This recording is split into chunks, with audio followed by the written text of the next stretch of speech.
E a melhor forma para encetarmos nesta mudança interior está numa frase que estava gravada num templo, no templo de Delfos, na antiga Grécia. E essa frase dizia o seguinte: conhece-te a ti mesmo. É uma frase contemporânea do filósofo Sócrates. Mais tarde, no Evangelho de João, tem uma frase que Jesus afirmou, que é a seguinte: e conhecerás a verdade, e a verdade te libertará. Esta palestra de hoje, Vidas Passadas, baseia-se num dos pilares da doutrina espírita, que é o da reencarnação. E o objetivo desta palestra é o seguinte: é de nós nos conhecermos melhores, a nossa situação atual. Por isso, e começarei por falar no tempo presente, quem somos nós, porque é que há tanto desalinho dentro do lar, tanto desafeto. Como é que isso acontece? Pois estamos num plano de provas e expiações. Depois de entendermos a nossa existência atual, vou recuar e vamos falar da regressão, que além da fala, mas vou falar mais no aspecto da psicologia espírita. E de seguida vamos falar de uma outra temática, que é a progressão, que a doutrina espírita usa outro nome, que é a premonição. Porque há muitos médiuns, há muitas pessoas que têm flash do futuro. Sabem o que é que vai acontecer. Sabem que a fulano tal vai morrer. Sabem que vai haver um acidente. Sabem adivinhar números de um determinado jogo, etc. Ou seja, vamos começar pelo presente, vamos ao passado e a seguir vamos ao futuro, para nós nos conhecermos na nossa situação atual. Porquê é que existem tantos desafetos na família? Sabendo que o lar é a grande escola da vida, a primeira grande escola da vida, e porquê é que os casamentos e as famílias estão todas numa situação, na maior parte delas, provacionais? Porquê? Indo a um dos livros da coleção de André Luiz, Missionários da Luz, há um capítulo que se refere à reencarnação. À reencarnação de um senhor chamado Segismundo. Ele encontrou-se no plano espiritual. Vamos à família do plano terreno. O casal Adelino e Raquel e um filho de 3 anos. Esse casal até que via bem. Estava com a vida pacífica. A partir de uma certa altura, Adelino começa a ter uns sonhos perturbadores. E começa a acordar com suores frios, nervoso, irrequieto. A mulher, Raquel, e o próprio filho de 3 anos começam a notar que o pai no dia seguinte está diferente, está mais alterado. Mas como os homens têm esta coisa que se abrem pouco o seu coração, chegou uma altura que a espiritualidade intuiu o miúdo de 3 anos num jantar para que o pai explicasse o que é que estava a passar com ele. E o pai começou a explicar. Ele diz assim: há uns dias para cá, os meus sonhos estão a seguir um padrão idêntico todas as noites. Ou seja, eu adormeço bem, mas a determinada altura começo a sentir a presença de um vulto que se aproxima de mim, que me estende a mão, e eu estendo a mão para ele, e quando os nossos dedos começam a tocar-se, eu acordo apavorado com a sensação nítida que vou ser assassinado. Estamos a ver aqui do plano terreno, da família terrena e do plano espiritual. Então, o que é que estava a passar?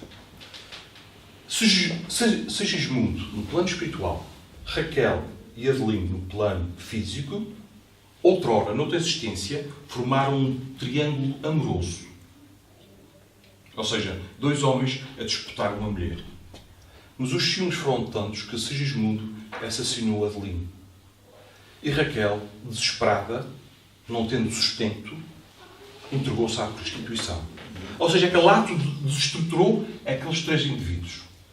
Segismundo passou grande parte na espiritualidade até o ponto em que foi recebido nas colónias espirituais de ajuda, e os mentores Alexandre e André Luiz sempre na investigação, a estudar estes casos. Nós sabemos que, quando somos mais primitivos, somos quais crianças que não temos, digamos, escolha. Uma criança não diz ao pai se quer ir ou não para a escola. O pai pega na criança e leva para a escola, porque ela necessita ir para a escola, que é para o bem dela. Nós, no passado, não tínhamos capacidade de escolha para reencarnarmos. As nossas reencarnações eram compulsivas, ou seja, obrigatórias.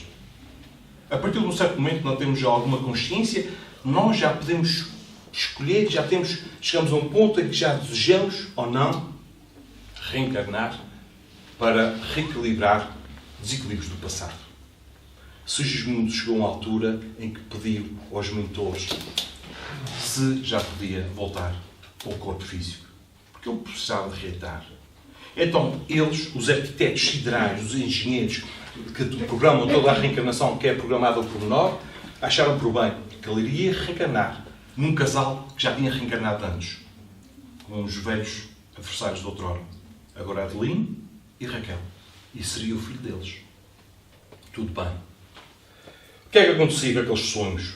Eles já estavam a fazer, os mentores já estavam a fazer aproximações fluídicas com o Sigismundo e aquele que seria o novo pai dele. O assassinado de outrora. E ele tinha aquela sensação que ia ser assassinado. Porque foi isso que aconteceu na outra existência. Ele foi fazendo aproximações. Era uma vez a ele e mais tarde à futura mãe. Acontece que nós todos que aqui estamos, antes de reencarnarmos, já tivemos muito medo de reencarnar. Porquê? Com medo de falhar. Porque nós, enquanto estamos no plano espiritual, nós fazemos muitas promessas. Mas quando chegamos ao corpo físico, o que é que acontece a todos nós? Esquecemos. Não é? Nós esquecemos. Temos algumas indicações, alguns flashes. Mas a maior parte nós esquecemos. Sabendo que os mentores estarão connosco e mesmo encarnados ao nosso lado para nos ajudar, nós esquecemos. Mais tarde, Sigismundo é levado a uma instituição, um grande edifício, onde ele viu moldes. Moldes de quê? De corpos humanos. E o corpo que ele iria utilizar. Então tiveram a mostrar que ele teria vitalidade para estar na próxima existência durante cerca de 70 anos. E eles disseram em um tom de brincadeira: vê se não regressas antes disso. Vê se cumpres os teus 70 anos que tens lá. E tu tens aqui uma predisposição cardíaca para tu teres uma anomalia por volta dos 50 anos. Mas aqui não está nenhum destino, numa causa fatídica. É só se ele se desviasse do bom caminho, iria ter um problema a nível cardíaco e iria partir mais cedo. Ora, a chegar à altura da grande decisão, e quando ele sabe que se vai reencarnar, ele enche de uma profunda angústia. Porquê? Porque ele tem uma regressão espontânea a outras existências, onde ele cometeu tropelias também em relação a Adeline e a Raquel. E isso faz-lhe recuar, faz-lhe querer desistir. Por isso, não nos podemos admirar que a doutrina espírita explica o seguinte: abortos espontâneos que acontecem. Porquê? Espíritos que chegam a determinada altura e desistem da prova, desistem da reencarnação e voltam ao plano espiritual. Ou então a mãe e o pai, perante energias de tal forma antagónicas, dizem: vamos abortar, e abortam. Tudo tem a sua razão. No caso de Sigismundo, concretizou-se a reencarnação. Agora vocês vão ver aqui porque é que muitas vezes o filho tem muito respeito e muito medo pelo pai. Porque é que o pai é muito autoritário em relação ao filho? Ou a mãe, neste caso. Em relação a Sigismundo ou ao irmão de 3 anos, que era o irmão mais velho, não havia nenhum conflito passado. Provavelmente estaria aí o elo de ligação de harmonia da futura família. Mas aí já começamos a perceber, ou pensar: que espírito é a minha mulher? Que espírito é o meu filho? Ou a minha mãe? Etc. São esses conflitos. Isso para nós percebermos a família que temos hoje atualmente. Ora, se Sigismundo e Adeline não se pacificarem, aquela situação irá repetir-se tantas vezes quantas forem necessárias para eles fazerem as pazes. Não quer dizer que eles sejam sempre um filho do outro. Podem ser casais, podem ser irmãos, podem desempenhar vários papéis sociais, mas terá que se repetir essa questão. Posto isto, vamos falar agora do aspecto regressivo, para falar de causas mais graves. Há muita gente que gostaria de saber o que foi numa vida passada.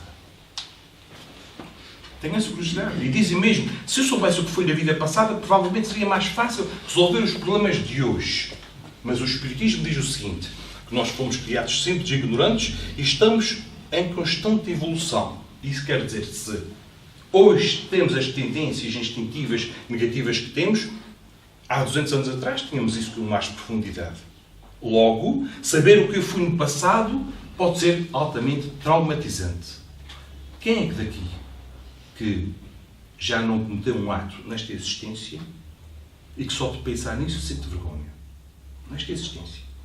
Há 10 anos atrás. Na adolescência. Etc. Eu tenho situações que parece que a própria memória, por uma questão de autodefesa, faz com que esqueça por momentos aquela situação. Então imagina que é regressar de 100 ou 200 ou 300 anos atrás.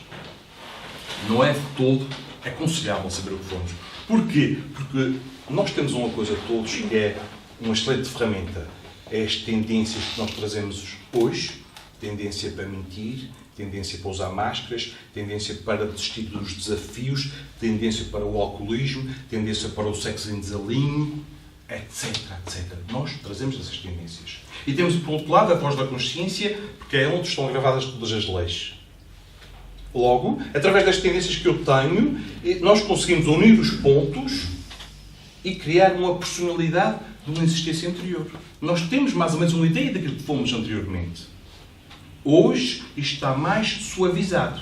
Então, em vez de eu querer saber o que é que fui no passado, vou prestar atenção às minhas tendências instintivas e trabalhá-las para melhorar. Agora, quando eu venho com um trauma, isto é preciso ser tratado. Que é o caso de uma pessoa que nós vamos chamar de Joana. Para não falar do nome verdadeiro. Vamos falar de Joana. A Joana era uma mulher que não tinha filhos e a irmã tinha 3 filhos. Elas duas tinham uma sociedade.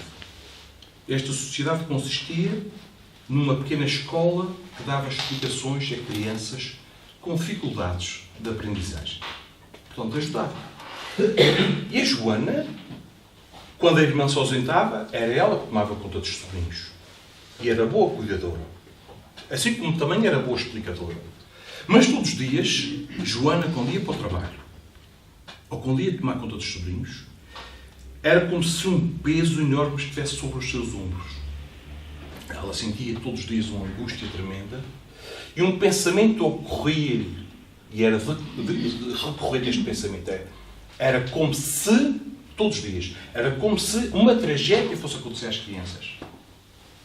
E esse é como se é motivo para se gerar aqui uma terapia. Então ela encontrou uma psicóloga espírita. Essa psicóloga espírita utilizou um método que ela acha que é dos mais eficazes no mundo, que foi instituída, que foi criada por um senhor chamado Roger Wolger, que escreveu as muitas vidas da alma. E esse método chama-se Deep Memory Process, ou processo de memória profunda. E no caso da Joana foi necessário fazer terapia regressiva. E aqui vamos falar de 4 casos. 4 regressões que ela teve que fazer. Porquê é que ela tinha esse problema com as crianças? Porquê este medo? Porquê essa sensação que iria haver uma tragédia todos os dias? Logo, é nestes casos que tem que haver tratamento e não por curiosidade, mera curiosidade. Na primeira regressão, Joana viu-se como uma mulher negra, uma ama de leite, que tomava conta de uma criança branca. Um dia, para distrair, para brincar com o miúdo, o levou para uma zona verdejante, uma espécie de uma floresta, onde havia um riacho. Só que esta aia, esta ama de leite, distraiu-se, o miúdo caiu no riacho e afogou-se e morreu. Os donos da ama de leite, porque ela era uma escrava, deram-lhe açoites até à morte. E ela explicou, nessa regressão, que quando partiu para o plano espiritual, partiu carregada de remorsos e com aquela sensação que ela não tinha capacidade de cuidar de crianças. Esta foi a primeira regressão. Na segunda regressão, ela era trabalhadora num orfanato. Esse orfanato ocorreu um problema, um acidente no orfanato, que gerou um incêndio. E ela, a todo custo, tentou salvar as crianças e não conseguiu. Mas ela salvou-se. E as crianças do orfanato todas morreram queimadas. Ela, até ao fim da sua vida, daquela vida, entrou numa depressão profunda por causa dos remorsos, porque não conseguiu salvá-las. Terceira regressão.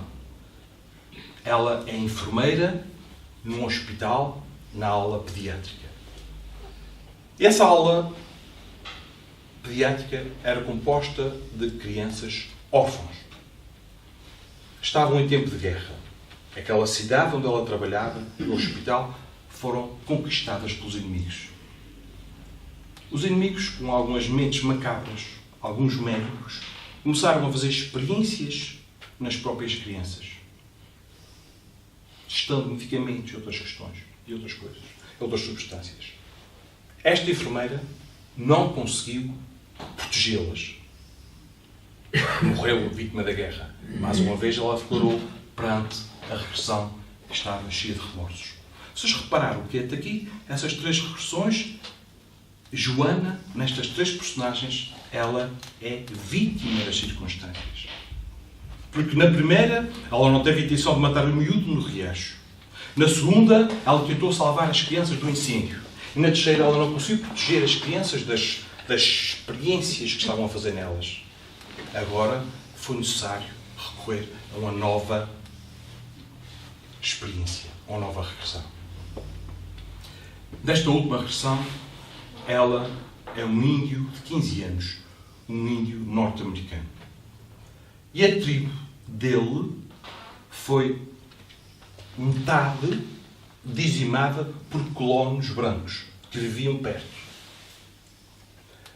O que é que acontece? Os guerreiros, os índios, os mais velhos, os mais fortes, morreram nessa jacina. O que é que aconteceu? O jovem índio de 15 anos passou a ser o mais velho do grupo, juntamente com outros jovens inexperientes. E aquilo causou tanta revolta que ele começou a projetar uma vingança. Então treinaram vários dias, algumas artes da guerra, e foram à zona, à aldeia, onde viviam os tais colonos. E é interessante que quando eles chegaram lá, os homens, os adultos, estavam todos fora da aldeia. Provavelmente foram caçar. O que é que ficou lá na aldeia? Mulheres e crianças. E o jovem de 15 anos, ao ver aquela situação, virou-se para os colegas e deu a ordem: matem todos. E mataram as crianças todas e as mulheres. Ele, quando voltou à sua tribo, ele começou a sentir um excesso de culpa, porque ele olhou para as mãos e as mãos estavam ensanguentadas de 3 irmãos que ele matou diante da mãe deles. Ele começou a pensar que os meus ancestrais devem estar a sentir com muita vergonha de mim, desta minha atitude. Isso começou a acompanhar até à tribo. Os colonos, quando chegaram à aldeia, viram todo aquele massacre. O que é que fizeram? Vingança gera vingança. Ódio gera ódio. Voltaram à tribo e já assassinaram o resto da tribo, incluindo o índio de 15 anos. O índio, quando partiu para o plano espiritual, sentiu-se não só altamente culpado por aquilo que tinha feito às crianças, mas também responsável por o que aconteceu com a tribo dele. Aqui já tinha matéria-prima para trabalhar. O sentimento de culpa, porque ele aí já não era vítima, ele aí matou. Ora, a terapeuta quis falar novamente, agora ainda não com a Joana, com a real, atual, mas novamente com o índio. E o índio já numa fase, não uma fase encarnado, mas já no plano espiritual.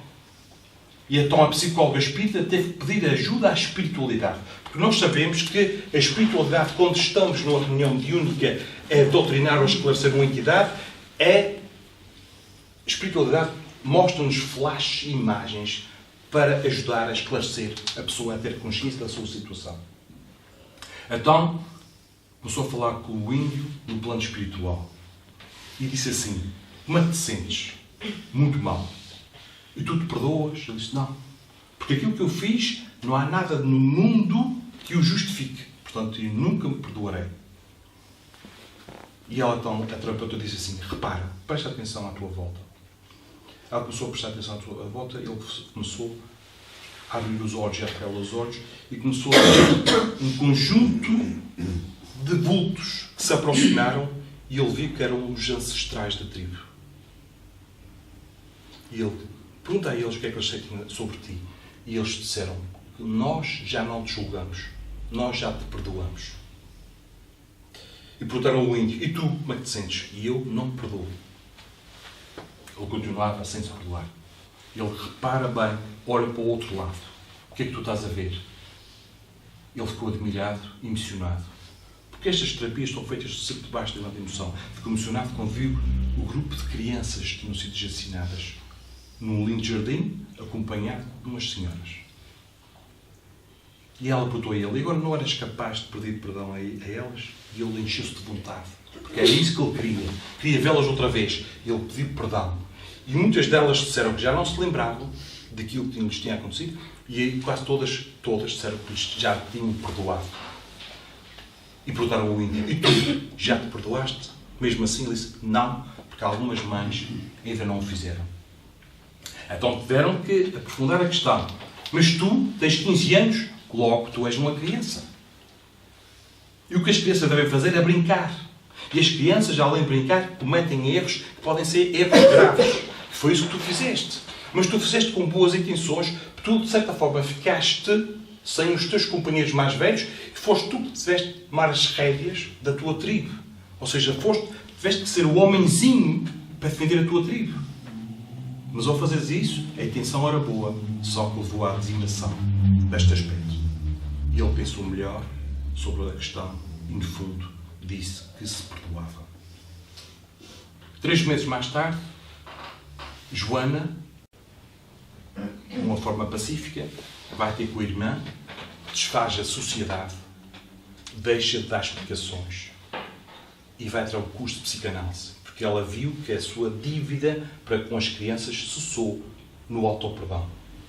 Ela perdoou-se. Mas foi preciso ir lá atrás às tais feridas psíquicas para trabalhar as causas. Porque quando as causas são anuladas, é que os efeitos cessam. E quantos de nós não trazemos complexos de culpa sem sabermos porquê? Provavelmente não são necessárias, não vai ser necessária a terapia. Mas há uma coisa que está cá dentro. Qualquer coisa que nos está a limitar. Porque nós não temos que esquecer que hoje nós somos cerca de 10 a 20% de consciência e o resto de inconsciência. E é essa inconsciência, maior número percentual, que nos rege. E é nessa inconsciência que estão enraizadas crenças altamente limitadoras. Por isso que muitos de nós, perante desafios, diz, eu não consigo. Prefiro adiar ou não resolver. Eu desisto. Eu não sou capaz de... É por isso que Jesus dizia, conhecerás a verdade e a verdade te libertará.